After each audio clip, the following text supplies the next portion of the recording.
have man out there who marrying man, and the system working against the almighty plan. Well, listen, brothers and sisters, why they harassing these straight fellas? Oh my gosh, they have the place in a mess. But the macho men say it's time to protest. This one-sided society is what destroying our country. What they pressuring we so far, they should legislate this law. Stop the confusion, man have to marry more than one woman. We want more wives, we need more wives, we want more wives, so we could end this economic strife. We want more wives, we need more wives, we want more wives, so children from different mothers could live nice. Let me be straight and very frank. Wife one handling issues by the bank. If number 2 is unavailable, number 3 have to put food on the table, just in case she feeling sick and she cannot do it. No problem. Number 4 gonna give it to us for sure. We want more wife, we protesting. We want more wife, because this present system is what mashing up everything.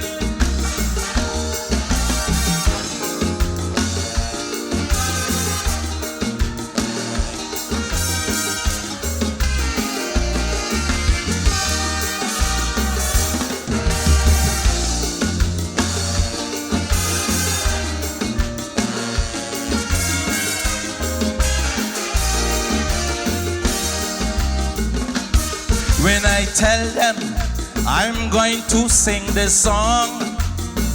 Welcome to the Late Night Show. Hope everything is okay. Hope everything is all right. I'm your host, Andrew Dick. Okie dokie, what's happening up St. Martin? First, an editorial. I need to do an editorial. Oh yeah, no politics today because Earl is out. He's dealing with a funeral. Condolences to his family. Of course, he's dealing with that. So next week we'll have politics. So you got me today, just regular late night. That's okay. Disclaimer. No, let me talk to the lovely politicians that are postulating themselves in the upcoming elections. Right now, we have a bunch of wannabes because everybody's a wannabe until postulation day. When we have a postulation day, then they become official candidates running for a parliamentary seat for this lovely country we call St. Martin. And I'm talking to the sensitive Susies that get upset when, you know, the late night highlights them. And I'm not talking about anybody specifically. I'm just talking about every single politician, wannabe or existing politician out there. Late Night has been doing this for quite some time. And every election season, we have to give a disclaimer whereby we have to be a little bit more aware that persons are going to take things a bit personal. And I have to let you know that the Late Night is not going to stop. We are going to do the same thing we've been doing consistently for these upcoming years. Late Night's been on about for 15 years now, almost 15 years. And we've been on and off, but we've been there, understand? And we've always said that if you put yourself on a political list, you become a politician. So the moment you put yourself on a political list, you are open to public scrutiny. You're open to being talked about positively, negatively, and also sometimes incorrectly. Grumiko. Anyway, but it doesn't matter because you're going for public office. You want to serve the people. Guess who the people is? Hi, call me the people's. I the people's dick. Okay, that sounds, you know, that sounds better on paper than me actually saying it out loud, the people's dick. But you know what? You know what I mean? I represent the people, the voiceless, the ones who don't have the balls to come out on Facebook to call out the politicians for the crazy things that they have done. I'm the one that sometimes I get accused of having a particular agenda today and having a different agenda tomorrow. I am the one who would have 500 different politicians come on differently on the late night show, advertise, don't advertise, thinking about advertising, and still they get talked about positively, negatively, and sometimes not at all. It doesn't matter. You know why? Because the late night is what we call a political comedy show. So, if we talk about you, we don't talk about you, it doesn't matter. But we're going to talk about you if there's a reason to talk about you. So, if we don't talk about you, don't take it personal. If we talk about you, don't take it personal. Look at these big boy politicians who's been taking licks from the late night for years, and it didn't faze them at all. It didn't even faze their votes. People even love them even more. It doesn't even matter what the late night say about certain politicians, and they still just get their regular votes. People just still end up loving them. People just still end up supporting them. So let me take it easy. I ain't no big deal. I'm just one of the many loud mouths that they have in St. Martin. Okay? Take it easy. Because everybody just go like, oh, I know your agenda. And then just go like, okay, delete comment. Or just ban the person. I ain't got no time for no stupidness.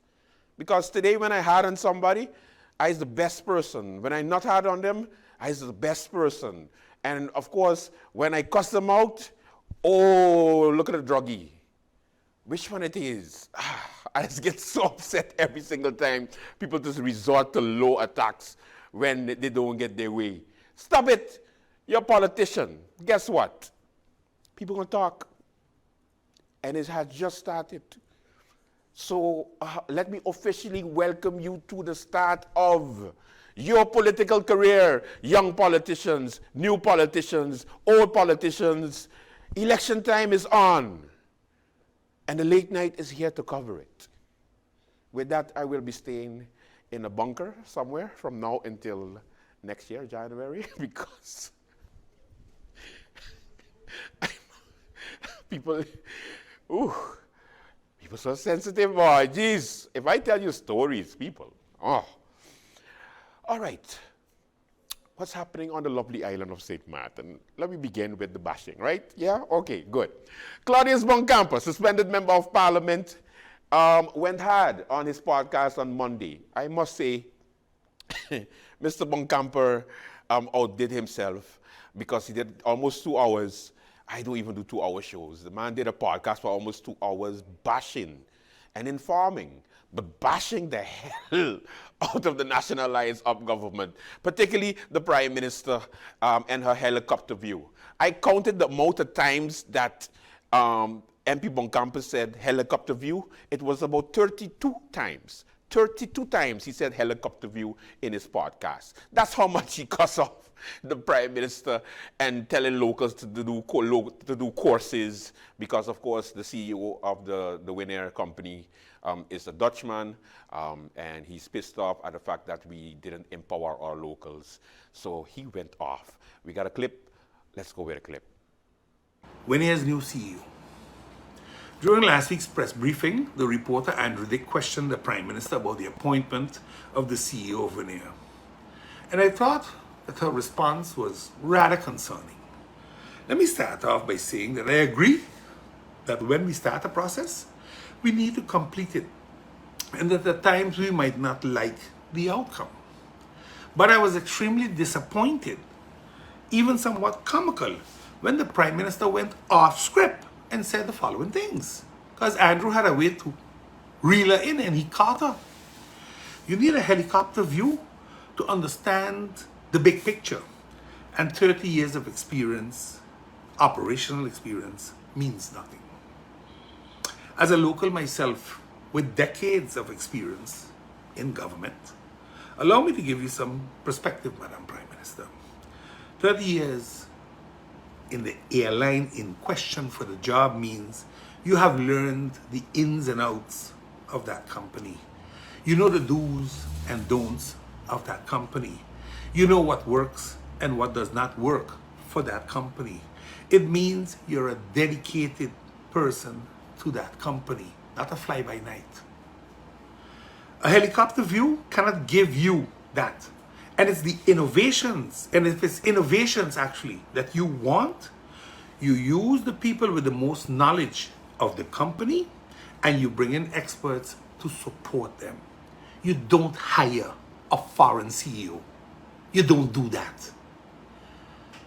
But again, you don't empower either.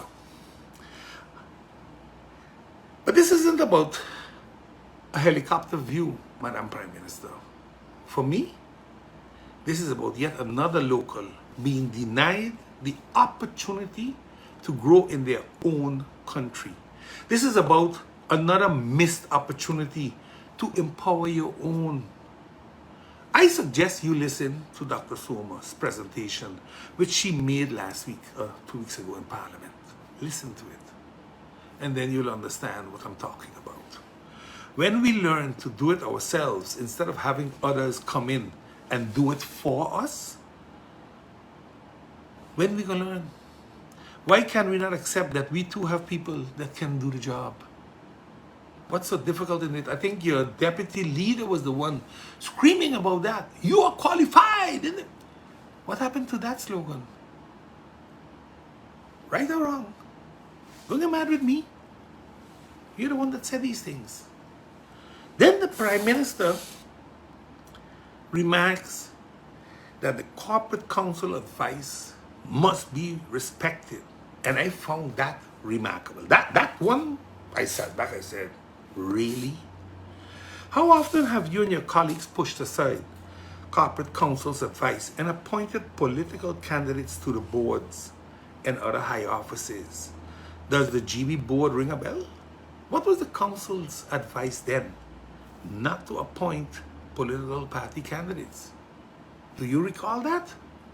Or you forgot that? Because you come now and you are justifying what is going on by making this statement. And then the Prime Minister's advice during the same press briefing, which she went totally off script, was that the locals working at the companies can take courses from online, for example, like Coursera, to upgrade themselves to be CEO material. Madam Prime Minister, this is the most amazing statement I've heard so far in your 4-year tenure. This even superseded eating crackers and oats and all those things. You know why? Because the question would have been, or your answer should have been, why didn't the company make room and upgrade their people? Why didn't the company make courses available for their people so that they could have reached up to the level that they would have been the CEO and not a foreigner once again? But you know, Madam Prime Minister, do you really believe in these Coursera courses?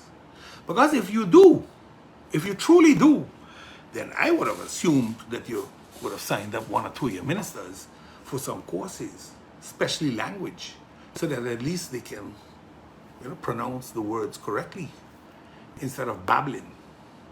But again, nothing personal, okay? Just an observation. But Madam Prime Minister, must I conclude from this experience and your helicopter view when it comes to the counterpart that a policy has been created and that you're going to be sending a letter to the government-owned companies to place locals as counterpart next to the foreigners who the government appoints for the top jobs? Am I to understand that? Madam Prime Minister, remind me of the status of affairs of the counterpart of the CFO at PGIA? Or is it arm's length now? Because for the past 3 years with the Schiphol contract, a CFO was to be appointed. We have gone through 4 Dutch CFOs already, and there still is no counterpart. But you come in the press briefing and you speak of a letter. Did you send a letter to the airport? Did you instruct the airport to put the counterpart? Madam Prime Minister, stop. The lies are going to catch up on you. Stop when you're ahead.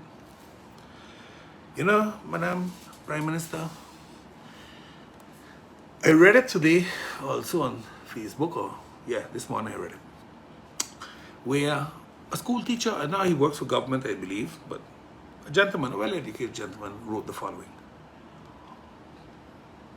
The CEO of Winair, the former CEO of Winair, Dr. Anders Holiday, had no airline experience when he took the helm at Winair. Was he evaluated for having a helicopter view? He went on to hold the top job of PGIAE at the airport, and then the governor of St. Martin. Edwin Hodge was the chief pilot when he took the helm, and Michael Cleaver was the station manager for American Airlines. But they tested for helicopter view and strategic thinking. The answer is no. The answer is no. So when you talk about these things, sometimes it's good to look at the history, because I'm not going to delve in to who was there, who wasn't there, what went down, what didn't go down. Bottom line is this, Madam Prime Minister. My brother, Claudio, he has 30 years plus experience in the airline industry. 22 years plus as a director in Winair, running the biggest department, and has been there through the good times, the bad times, the ugly times, and the real ugly times. But that seems not to be good enough for you as government. It's clear it's politics time. To you, I say this. Game on. Okay, so I hope after this the Prime Minister goes and do some courses, because at least she's going back for a re-election. So I mean, she's gonna need some more courses in order to stop taking licks from MP Buncamper. Wow. All right, what else is in the news? All right, they were supposed to have a meeting of Parliament on Tuesday, and it had to do with the opening and closing hours for persons with liquor license or businesses, restaurants, bars, and so on. The tallest member of Parliament, MP Lorando Brison, wants to make legislation available so that we can open until 5 a.m. And of course, the meeting didn't take place, and the Dutch party, run by, of course, Melissa Gomes and also Louis de Wever, because Melissa Gomes is the leader of the PFP, and the deputy leader is, of course, everybody knows, is Louis de Wever, the two hardest working MPs for the PFP faction. So I know that they have been working very hard, and they had a press conference yesterday, well, a Facebook Live, but everybody calls it a press conference now because the press don't show up. But they had a press conference talking about this situation. A bunch of businesses didn't know about it, that it was actually coming to Parliament to start a discussion, and they gave their thoughts on it, and I'm going to just share just a little bit of clip of the Facebook Live. Take a look. The motivation behind this amendment comes from the fact that, according to the initiative taker, there are many waivers that have been issued for establishments to stay open later.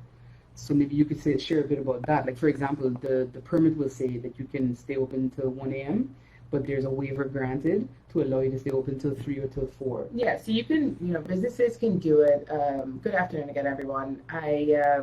I will share what I remember, as much as I remembered it, as accurately as I remembered it.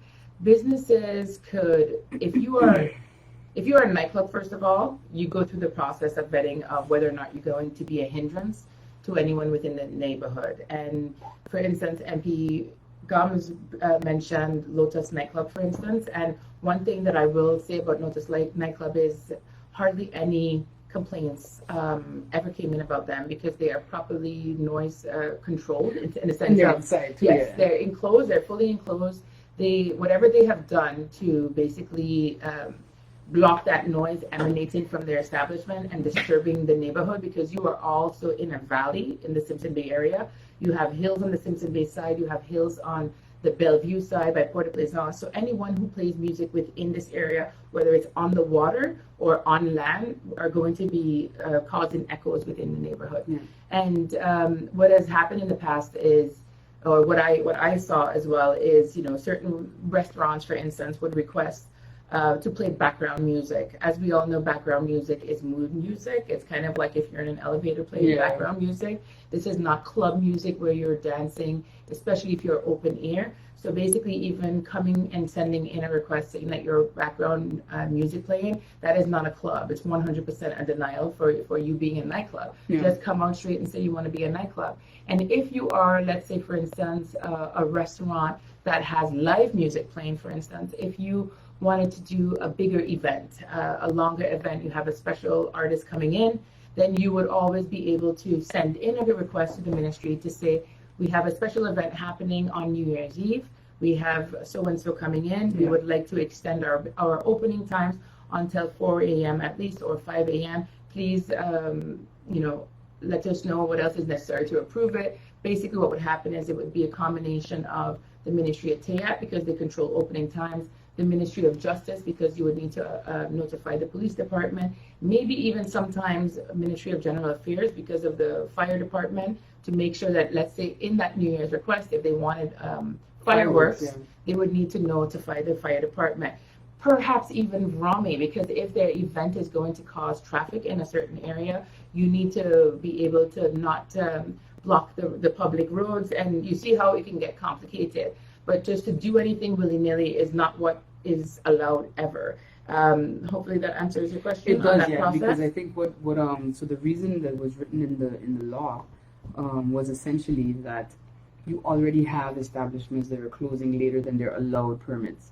Of course, with waivers, so I guess a standing waiver, and then if there's like a special request, like what was explained to me by one of the club workers, that if there's a special request for like New Year's Eve, like you said, then they can go and try to extend till 5 a.m. or so. But generally, they close outside. So that means that the 4 a.m. closing of Lotus is most likely outside of their permit. Perhaps they're already under a waiver from previous ministers to actually do that, which is fine. I actually think that, 4 a.m. is about par for the course. But I think you also need to take into consideration, like you mentioned, the construction of Lotus. If, we have an added challenge here when it comes to water. Because I know when District 721 was before their unfortunate demise, people in Cold Bay were complaining about the noise traveling across the water. But it's happened on all sides of the lagoon. Even when they've had concerts at Port Plaisance, it's like a nice venue. Yeah, but it travels. But I could tell you, noise is terrible. I used to work at Maho, so I could tell you the arguments, hearing, poor Mr. Zambrini basically yelling at the owners of Bliss nightclub because the noise would travel over the water of Maho Bay and hit our Ocean Terrace and our Royal Islander guests. So we, and then the next day the lobby is inundated with these complaints about, right now I guess it's a little different because you don't really have, like, Mykonos is not there, and such. So it's a little calmer over there, but the lagoon side remains a problem. And not there anymore? Yeah, Mykonos hasn't been open since like May. But that's for slow season, hopefully. No, I think, actually since since last year. It's been a while. No. It's been a while. Anyway, but basically, I think, for us, the fact that we didn't really receive the opportunity to kind of share these concerns and to kind of dissect the law for the public, it might be an idea to kind of start it, because I think one of my main questions would have been, what consultation has been done? Absolutely. Because it's not just Simpson Bay. A lot of people talk about Simpson Bay and Cold Bay, and I definitely respect those residents, their struggle. But, I live in Defiance, Mid-Region. Yes. We have small bars. Yes, absolutely. Who double as nightclubs. Yeah. We have the club right up the road from my house, where it's like, they've had parties on a Sunday night and they don't stop. They're supposed to stop at midnight, 1 a.m. the music's still playing, and it starts sometimes at 10 in the morning. So you can imagine that's 12 hours of sustained noise. And I think as we consider, one of the reasons in the law was given that if you enforce the closing time on the permit, then there's going to be great economic fallout. Okay, but we also have to start, as it has been talked about, weighing economic gain versus the fallout for the rest of the people. So it's yeah, let me know when you want me to go in. You would have to interrupt me, because if you're going to give me the argument of economic fallout, then my rebuttal to you is going to be 100% this, especially because of my old post, especially because of my dialogue with the hotels, and especially because of the fact that people continuously threaten to go to the French side, where their laws are properly regulated for our clientele that are visiting, our tourists that are visiting. So economic fallout, we talk about tourism basically bankrolling this country. Economic fallout for me, when you actively engage in behavior that turns people away from your island, then that's economic fallout. Because I'm pretty sure we have more tourists, which was, before COVID, I think the max was 350,000 that came in to overnight as overnight tourists. I mean, that for me probably far outweighs the nightlife. Not to say that, that's the reason that you're not going to support nightlife existing, because it's also part of your economy. But don't try and give me that argument that it actually outweighs our core product, which is that tourism sector. And when you are engaged in dialogue with the French side, which is what everyone says we need to do more, which we've always done. I've always done that. They basically say we learn from your mistakes. What you guys do wrong, we make sure that we don't ever implement. And one of those things is that they have rules in place with closure, with open air music playing. It has to be done on a permit basis. It needs to be properly done, approved, and it's properly controlled. During the week, you have to stop playing music by 11. On the weekend, it would be 12 o'clock. And then the other one-off sort of instances is done, on a permit basis. This is a toss-up, because this is really growth, economic growth versus socialism in St. Martin. Like, okay, so are we going to be thinking on our hospitality sector, our entertainment industry, the night industry, by livening it up and allowing these bars, restaurants, places to open till 5 o'clock, even though they're going to cause a lot of noise in the neighborhoods, even though we're a tourism destination? Or are we going to limit them and keep them to the times that we have now, which is 12 o'clock, 1 o'clock? Some of them just break the law anyway and stay until late, until police show up and disturb people anyway. I don't know. What do you think? This one, I don't know. I don't know. I in between. But it's a good discussion that is going to be conducted after the recess. But it's a good discussion. It's good for you to start to think about it, whether you want businesses to have that, to stay open. I mean, they have a lot of other businesses in other islands that stay open, until 24/7 sometimes, Is that a good thing? Is that a bad thing? Is this good for the workers? Will they get paid more? You see?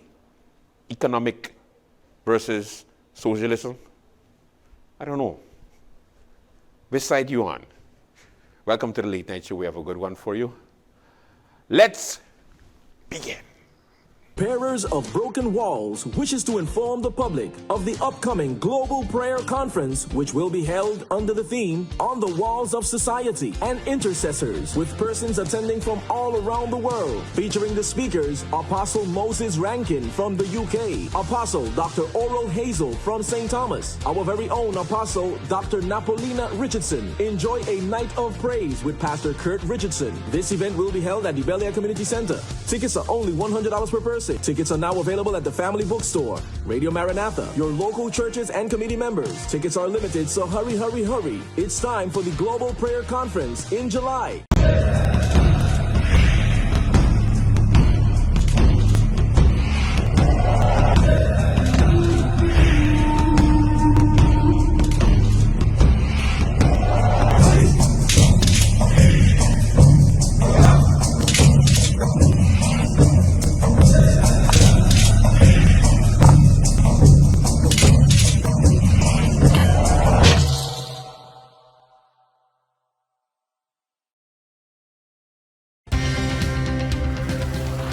At SXM, we're taking travel and tourism to new heights.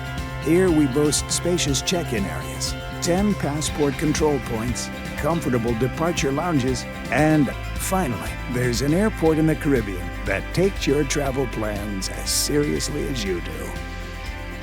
Princess Juliana International Airport.